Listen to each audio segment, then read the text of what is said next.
সকলোকে বিজ্ঞান for U চেনেলটোত স্বাগতম জনাইছো। মই আজি তোমালোকৰ কাৰণে লৈ আহিছো এটা নতুন ভিডিঅ'। এই ভিডিঅ'ত মই তোমালোকক অসম জাতীয় বিদ্যালয়ৰ ক্লাছ 7ৰ অনুশীলনী 4B শিকাম। মই অনুশীলনী 4B শিকোৱাৰ আগতে তোমালোকক এই অনুশীলনী কৰোঁতে যিখিনি ধাৰণা লাগিব, যিখিনি বস্তুৰ বিষয়ে জানিব লাগিব, যেনেকুৱা অনুৰূপ কোণ কি, একান্তৰ কোণ কি, বিপ্ৰতীপ কোণ কি, সেইবিলাক বহুত ভালদৰে এটা ভিডিঅ'ত বুজাইছো। যদি তোমালোকে সেই ভিডিঅ'টো চোৱা নাই তেনেহ'লে এই ভিডিঅ'ৰ ডিছক্ৰিপশ্যনত যাই তোমালোকে চাই ল'বা। যদি তুমি আজি এই চেনেলটোত প্ৰথম আহিছে তেনেহ'লে ছাবস্ক্ৰাইব কৰিবলৈ নাপাহৰিবা। এতিয়া আমি 1 নং কুৱেশ্যনটো সমাধান কৰোঁ। চ' 1 নং কুৱেশ্যনটো কি কৈছে যে তলৰ চিত্ৰ 1ত, চোৱা এইটো চিত্ৰ, তলৰ চিত্ৰ 1ত পি, এইটো হৈছে সমান্তৰালৰ চিহ্ন, সমান্তৰাল কিউ, সমান্তৰাল ৰেখা কি তোমালোকক মই সেই ভিডিঅ'টোত বহুত ভালদৰে বুজাইছোঁ। চোৱা এইটো কি কৈছে পি সমান্তৰাল কিউ, মানে পি আৰু কিউ ৰেখা দুডাল সমান্তৰাল, এইটো পি ৰেখা, এইটো কিউ ৰেখা, এই দুডাল ৰেখাৰ মাজৰ দূৰত্ব কি একে, আৰু এই দুডাল ৰেখা কেতিয়াও কটাকটি নকৰে, এইটো সমান্তৰাল ৰেখা বুলি কোৱা হয়। আৰু এই সমান্তৰাল ৰেখাৰ চিহ্ন হৈছে এইটো পি সমান্তৰাল কিউ, আৰু এম ইহঁতৰ ছেদক। আৰু চোৱা এই পি ৰেখা আৰু কিউ ৰেখা, এই ৰেখা দুডাল কি সমান্তৰাল, এই ৰেখা দুডালক কি চোৱা এই এম ৰেখাডালে কি ছেদ কৰিছে, সেইকাৰণে ইয়াক কি ছেদক বুলি কোৱা হৈছে। আৰু চোৱা এই ছেদকডালে যেতিয়া এই পি আৰু কিউক ছেদ কৰিছে তেতিয়া ইয়াতে মুঠ 8টা কোণ হৈছে। চোৱা 1 নং কোণ, 2 নং কোণ, 3 নং কোণ, 4 নং কোণ, ঠিক তেনেদৰে ইয়াতে কি এনেদৰে 8টা কোণৰ সৃষ্টি হৈছে। চোৱা ইয়াতে আমাক কৈছে কি এংগেল 1 ইকুৱেল টু 1 নং কোণটোৰ জোখ হৈছে 70 ডিগ্ৰী, 1 নং কোণটোৰ জোখ হৈছে 70 ডিগ্ৰী। এইটো কৈছে এংগেল 1 ইকুৱেল টু 70 ডিগ্ৰী হ'লে এংগেল 2, 3, 4, 5, 6, 7 আৰু 8ৰ মান উলিওৱা। এটা কোণৰ আমাৰ যোগ দি আছে, এই এটা কোণৰ পৰা আমাৰ কি গোটেইকেইটা কোণ কি বাহিৰ কৰিব লাগিব। একেবাৰে সহজ এটা গণিত, যদি তোমালোকে সেই আগৰ ভিডিঅ'টো বুজি পাইছা তেনেহ'লে নিশ্চয় এই গণিতটো অতি সহজতে কৰিব পাৰিবা। চোৱা ইয়াত আমাক কি এই কোণটোৰ যোগ দি আছে কি, চোৱা এই কোণটোৰ যোগ দি আছে আমাক 70 ডিগ্ৰী, এই কোণটোৰ আমাৰ 70 ডিগ্ৰী দি আছে। তোমালোকে নিশ্চয় জানা এই কোণটো আৰু এই কোণটো কি সমান, এই দুটা কি বিপৰীত কোণ। চোৱা ইয়াতে এনেকুৱা, চোৱা এইফালে এটা ৰেখা আহিছে আৰু এইফালে ৰেখা এনেকৈ কাটা দি গৈছে, ফলত কি ইয়াতে এটা কি চোৱা এনেদৰে কি এক্সৰ দৰে এটা আকৃতি লৈছে। এই কোণ আৰু এই কোণ কি সমান, কাৰণ এই দুটা কি বিপৰীত কোণ। তেনেহ'লে কি এংগেল 1 ইকুৱেল টু 70 ডিগ্ৰী যদি হয়, এংগেল 3 ইকুৱেল টু কি হ'ব 70 ডিগ্ৰী হ'ব। তাৰপিছত আমি জানো কি এইটো কোণ আৰু এইটো কোণ সমান, কাৰণ ইয়াতে এনেকুৱা এটা কি জেডৰ দৰে আকৃতি লৈছে, এই জেড এনেকুৱা চোৱা জেডৰ দৰে আকৃতি লৈছে, এই কোণটো আৰু এই কোণটো সমান, কাৰণ কি এই দুটা কি একান্তৰ অন্তঃকোণ। আহা আমি এইটো সমাধান কৰোঁ। আমি এনেদৰে কি গোটেইকেইটা কোণ অতি সহজতে বাহিৰ কৰিব পাৰিম। পোন প্ৰথমতে চোৱা এইটো কোণ দিয়া আছে, আমি এইটো কোণৰ আমি ওপৰৰ এই কোণটো বাহিৰ কৰি লওঁ, তেনেহ'লে গোটেইকেইটা কোণ আমি অতি সহজতে বাহিৰ কৰিব পাৰিম। চোৱা তেনেহ'লে পোন প্ৰথমতে এইটো আৰু এইটোৰ পৰা আমি এইটো বাহিৰ কৰি লৈছোঁ। চোৱা ইয়াতে এটা সৰল ৰেখা হৈছে, সৰল ৰেখাৰ ওপৰত এটা ৰশ্মি আছে, তেনেহ'লে ইয়াতে কি সৰল ৰেখাৰ ওপৰত কি 180 ডিগ্ৰী কোণ হয়, তেনেহ'লে এইটো কোণ আৰু এইটো কোণৰ যোগ কিমান হ'ব 180 ডিগ্ৰী হ'ব। আমি লিখিব পাৰিম, তেনেহ'লে আমি লিখিব পাৰোঁ যে আমাক ইয়াতে কি দিয়া আছে পি সমান্তৰাল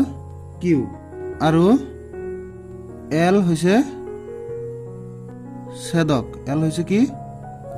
ছেদক। আমি ইয়াতে ক'ব পাৰোঁ যে চোৱা আৰু আমাক দিয়া আছে কি এংগেল 1 ইকুৱেল টু 70 ডিগ্ৰী।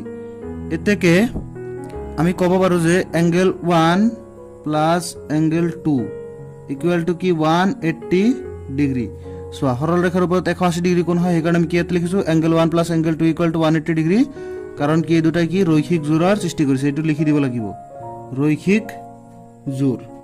তেনেহ'লে চোৱা ইয়াতে আমি এংগেল 1ৰ মান জানো কিমান 70 ডিগ্ৰী যোগ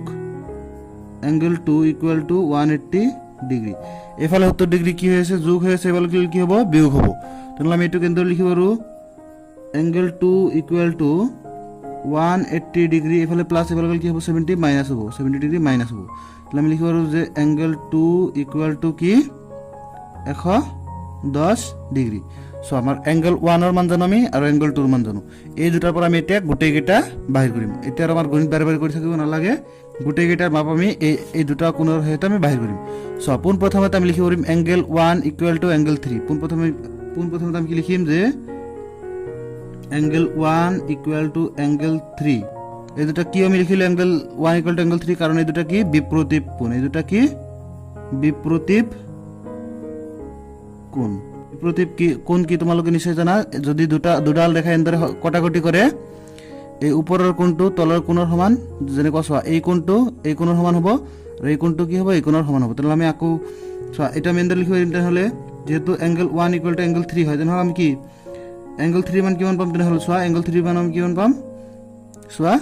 এংগল 3 মান আমি পাম যেহেতু একৰ সমান তেনেহ'লে এক নং কোণৰ সমান তেনেহ'লে এক নং কোণৰ জোখ কিমান আছিল 70 ডিগ্ৰী তেনেহ'লে এইটো প্ৰথমটো আমাৰ বাহিৰ হ'ল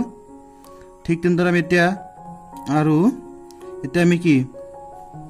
এংগল 2 ইকুৱেল টু এংগল 4 লিখিব পাৰোঁ বা আমি এনেদৰে লিখিব পাৰোঁ এংগল 4 ইকুৱেল টু এংগল 2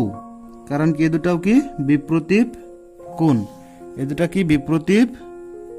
কোণ চোৱা তেনেহ'লে আমি কি এংগল 4 ইকুৱেল টু কি পাম 2 নং কোণৰ মান আমাৰ কিমান ওলাইছিল 110 তেনেহ'লে কি 2 নং কোণৰ জোখ আমি ইয়াতে বহাই দিলোঁ তেনেহ'লে কি এংগল 4 কি বাহিৰ হৈ গ'ল এতিয়া চোৱা আমাৰ ইয়াতে চাৰিটা কোণ বাহিৰ হৈ গ'ল 1 2 3 4 এইখিনি হ'ল এতিয়া আমাৰ এইখিনি বাহিৰ কৰিব লাগে তেনেহ'লে চোৱা আমি জানো যে দুডাল সমান্তৰাল ৰেখাক যদি এডাল ছেদক কটাকটি কৰে তেনেহ'লে কি ইয়াতে কি এনেকুৱা এটা জেডৰ আকৃতি লয় তেনেহ'লে এই জেডৰ আকৃতি ল'লে তেনেহ'লে এই জেডত চোৱা এই জেডত দুটা কোণ হয় ইয়াতে এটা কোণ হয় ইয়াতে এটা কোণ হয় এই কোণ দুডাল কি সমান এই কোণ দুটা কি সমান তেনেহ'লে কি এংগল 3 ইকুৱেল টু কি হ'ব এংগল 5 হ'ব কাৰণ এই দুটা কি একান্তৰ অন্তকোণ এই দুটা কোৱা হ'ব কি একান্তৰ অন্তকোণ আমি ইয়াতে লিখিব পাৰিম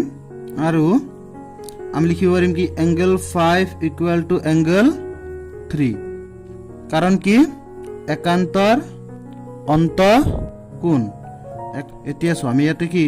এংগল 5 ইকুৱেল টু আমি এংগল 3 মান বহাই দিওঁ এংগল 3 মান কিমান ওলাইছে 70 ডিগ্ৰী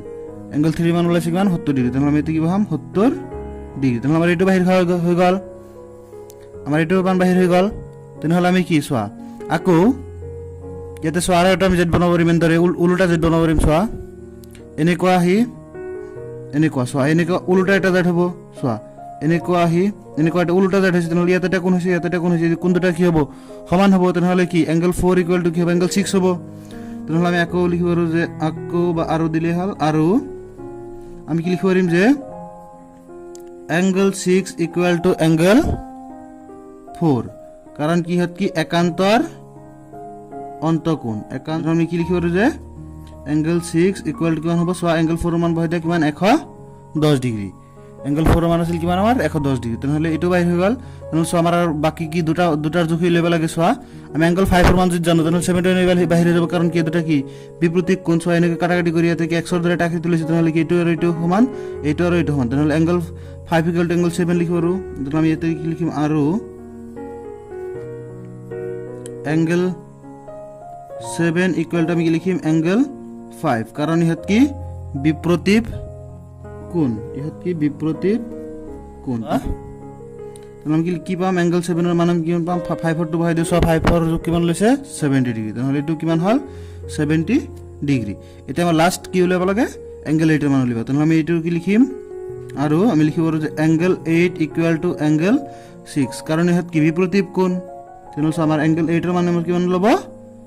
চোৱা এংগল 8 ইকুৱেল টু আমি কি লিখিছোঁ এংগল 6 তেনেহ'লে এংগল 6 ৰ মান কিমান 110 ডিগ্ৰী তেনেহ'লে চোৱা আমাৰ 18টা কোণৰ জোখ কি অতি সহজতে বাহিৰ হৈ গৈছে তোমালোকে নিশ্চয় এই কুৱেশ্যনটো বহুত ভালদৰে বুজি পাইছা এতিয়া আমি 2 নং প্ৰশ্নটো সমাধান কৰোঁ চোৱা 2 নং প্ৰশ্নটো তোমাক কি সুধিছে 2 নং প্ৰশ্নটো তোমাক সুধিছে যে ওপৰৰ চিত্ৰ 2ত চোৱা ইয়াতে ওপৰৰ চিত্ৰ বুলি এই কাৰণে কৈছে কাৰণ কিতাপত চিত্ৰটো কি ওপৰত আছে সেইকাৰণে ওপৰৰ চিত্ৰ বুলি কৈছে ওপৰৰ চিত্ৰ 2ত এ আৰু বি ৰেখাডালক এল ছেদকে দুটা বিন্দুত ছেদ কৰিছে চোৱা এ আৰু বি এই ৰেখাডালক কি এই এল ছেদকে কি দুটা বিন্দুত ছেদ কৰিছে এই বিন্দু আৰু এই বি বিন্দুত ছেদ কৰিছে এ আৰু বি বিন্দুত ছেদ কৰিছে ফলত কি ইয়াতে চোৱা 8টা কোণৰ সৃষ্টি হৈছে ইয়াতে 4টা এনেকৈ 8টা কোণৰ সৃষ্টি হৈছে ইয়াৰ কৈছে যে ইয়াৰে এংগল 2 ইকুৱেল টু 120 ডিগ্ৰী আৰু এংগল 8 ইকুৱেল টু 120 ডিগ্ৰী এইটো কোণৰ জোখ আৰু এইটো কোণৰ জোখ আমাক দিয়া আছে কিমান 120 ডিগ্ৰী আৰু 120 ডিগ্ৰী আমাক কৈছে যে এ সমান্তৰাল চোৱা এইটো কি সমান্তৰাল এ সমান্তৰাল বি হয় নে নহয় পৰীক্ষা কৰা এই এ ৰেখা আৰু বি ৰেখা এই ৰেখা দুডাল সমান্তৰাল হয় নে নাই আমাৰ এইটো কি পৰীক্ষা কৰিব লাগে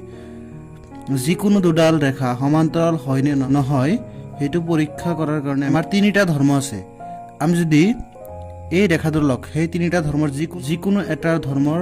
লগত মিলাব পাৰোঁ তেনেহ'লে আমি ক'ব পাৰিম যে এই ৰেখা আৰু এই ৰেখা দুডাল কি সমান্তৰাল চোৱা ধৰ্মকেইটা মই তোমালোকৰ স্ক্ৰীনত দেখাই আছো চোৱা পোন প্ৰথমটো ধৰ্ম হৈছে যদি একান্তৰ কোণবোৰ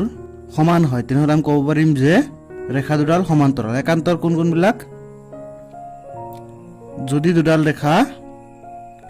এডাল ছেদকে ছেদ কৰে তেতিয়া চোৱা এনেকুৱা এটা কি ইয়াতে জেডৰ দৰে এটা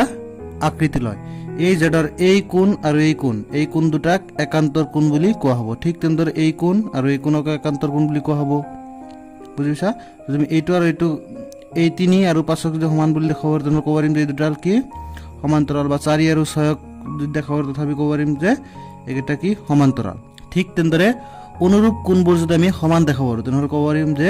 ৰেখা দুডাল সমান্তৰাল অনুৰূপ কোণবিলাক ছেদকৰ একেফালৰ আৰু এই এ আৰু বি ৰেখা দুডালৰ ওপৰৰ কোণ যেনেকুৱা ছেদকৰ একেফালৰ মানে ছেদকৰ যদি আমি সোঁফালটো লওঁ চোৱা এইটো কি 1 এইটো কি চোৱা 1 নং কোণটো কি চোৱা ছেদকৰ সোঁফালে এই ৰেখাডালৰ কি ওপৰত ঠিক তেনেদৰে এই 5 নং কোণটো কি ছেদকৰ সোঁফালে বি ৰেখাডালৰ ওপৰত চোৱা তেনেহ'লে এই কোণ আৰু এই কোণ যদি সমান দেখাব পাৰো ক'ব পাৰিম যে এইটো কি সমান্তৰাল ঠিক তেনেদৰে 2 আৰু 6 3 আৰু 7 4 আৰু 8 যদি সমান দেখাব তেনে ক'ব পাৰিম যে এই ৰেখা দুডাল কি সমান্তৰাল বা আৰু এটা ধৰ্ম আছে যদি আমি ছেদকৰ একেফালৰ অন্তঃকোণৰ সমষ্টি যদি আমি 180 ডিগ্ৰী দেখাব পাৰো আমি ক'ব পাৰিম যে এই দুডাল কি সমান্তৰাল যেনেকুৱা এই 4 নং কোণ আৰু 5 নং কোণ যদি আমি যোগ কৰি 180 ডিগ্ৰী দেখাব পাৰো ক'ব পাৰিম যে এই ৰেখা দুডাল সমান্তৰাল বা 3 আৰু 6 কোণ দুটাৰ যোগ যদি আমি যোগ কৰি 180 ডিগ্ৰী পাওঁ তথাপি ক'ব পাৰিম যে সমান্তৰাল গতিকে আমি ইয়াৰ যিকোনো এটা ধৰ্ম মিলাব পাৰিলে আমি ক'ব পাৰিম যে কি এই ৰেখা দুডাল সমান্তৰাল গতিকে আমি কোৱেশ্চনটো সমাধান কৰো চোৱা পোন প্ৰথমতে আমাক কোৱেশ্চনটো দিয়া আছে কি কোৱেশ্চনটো আমাক দিয়া আছে যে এংগল 2 = 120 ডিগ্ৰী আৰু এংগল 8 = 120 ডিগ্ৰী চোৱা এইটো কোণৰ যোগ দিয়া আছে আমাৰ আৰু এইটো কোণৰ যোগ দিয়া আছে গতিকে একেবাৰে সহজ চোৱা আমি এই এংগল 2 ৰ পৰা কি আমি এংগল 4 বাহিৰ কৰিব পাৰিম এংগল 2 ৰ পৰা আমি কি এংগল 4 বাহিৰ কৰিব পাৰিম আমি লিখিব পাৰিম যে এতেকে আমি ক'ব পাৰো যে এংগল 2 চোৱা এইটো কোণ আৰু এইটো কোণ কি বিপৰীত কোণ চোৱা ইয়াতে কি এনেকুৱা বিপৰীত কোণ কি মই তোমালোকক আগৰ কোৱেশ্চনটোত আগৰ ভিডিঅ'টোত বুজাই দিছো চোৱা এনেকুৱা ধৰা হ'ল এইটো এ ৰেখা আৰু এইটো বি ৰেখা এই যেতিয়া এনেকুৱা কাটাকাটি কৰে তেতিয়া চোৱা এনেকুৱা এটা কি এক্সৰ দৰে আকৃতি লৈছে চোৱা ইয়াতে এনেকুৱা এটা কি এক্সৰ দৰে আকৃতি লৈছে তেতিয়া কি এই কোণটো এই কোণৰ সমান হয় চোৱা এইটো কোণৰ অপজিট কি এইটো কোণ আছে তেনেহ'লে এই কোণ দুটা সমান ঠিক তেনেদৰে এই কোণ আৰু এই কোণ সমান তেনেহ'লে এই 2 নং কোণটো কি 4 নং কোণৰ সমান হ'ব তেনেহ'লে আমি লিখিব পাৰো যে কি এংগল 4 = কি এংগল 2 কাৰণ ইহঁত কি বিপৰীত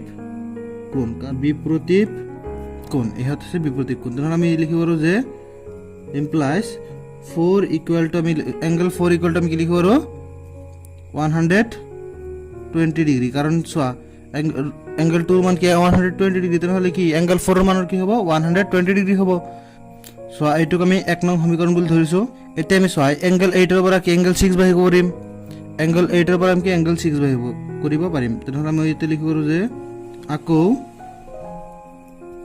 লিখিব পাৰিম যে এংগল 6 = এংগল 8 কাৰণ ইহঁত কি বিপৰীত কোণ একেবাৰে সহজ চোৱা ইহঁত কি বিপৰীত কোণ তেনেহ'লে মই লিখিব পাৰো যে ইমপ্লাইজ এংগল 6 = কি লিখিব পাৰো 120 ডিগ্ৰী এইটোক দিব পাৰো মই কি 2 নং সমীকৰণ এইটোক দিব পাৰো 2 নং সমীকৰণ তেনেহ'লে মই এতিয়া ক'ব পাৰো যে 1 আৰু 2 নং সমীকৰণৰ পৰা ক'ব পাৰো যে চোৱা এংগল 4 = কি এংগল 6 ক'ব পাৰো কাৰণ কি এংগল 4 মানে 120 ডিগ্ৰী এংগল 6 মানে 120 ডিগ্ৰী তেনেহ'লে এই দুটা কি ইকুৱেল বুলি লিখিব পাৰো আৰু চোৱা ইয়াতে চোৱা কি হৈছে এনেকুৱা চোৱা ইয়াতে এটা কি জেডৰ সৃষ্টি হৈছে নাই এটা কি এনেদৰে জেডৰ সৃষ্টি হৈছে যিহেতু জেড সৃষ্টি হৈছে এই আৰু এই কোণ দুটা সমান হৈছে তেনেহ'লে মই ক'ব পাৰো কি যে এই এ আৰু বি ৰেখা দুডাল কি সমান্তৰাল সেইকাৰণে কি হাত কি সমান হৈছে যদি সমান্তৰাল হয় তেতিয়াহে কি হাত সমান হ'ব পাৰে গতিকে মই ক'ব পাৰো যে এই কোণ দুটা কি একান্তৰ কোণ চোৱা যেহেতু ইয়াতে কি এনেকুৱা উলটা এটা কি জেডৰ সৃষ্টি হৈছে তেনেহ'লে কি এইটো কি একান্তৰ কোণ মই কি কৰো কিন্তু ইহঁত কি একান্তৰ অন্তঃকোণ গতিকে আমি কি লিখিব পাৰো যেহেতু একান্তৰ অন্তঃকোণ দুটা সমান হৈছে গতিকে আমি ক'ব পাৰিম যে এ সমান্তৰাল বি গতিকে আমি লিখিব পাৰো যে কি এ আৰু বি ৰেখা দুডাল কি সমান্তৰাল যেহেতু সমান হৈছে এই এংগল 4 ইকুৱেল টু যেহেতু এংগল 6 ৰ সমান হৈছে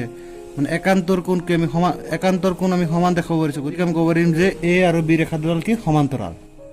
যদি তোমালোকে এই ভিডিঅ'ত শিকোৱা গণিত দুটা বহুত ভালদৰে বুজি পাইছা তেনে নিশ্চয় এই ভিডিঅ'টোত লাইক কৰিবা কমেণ্ট কৰিবা আৰু তোমালোকৰ লগৰীয়া বন্ধু বান্ধৱীসকলৰ লগত এই ভিডিঅ'টো শ্বেয়াৰ কৰিবা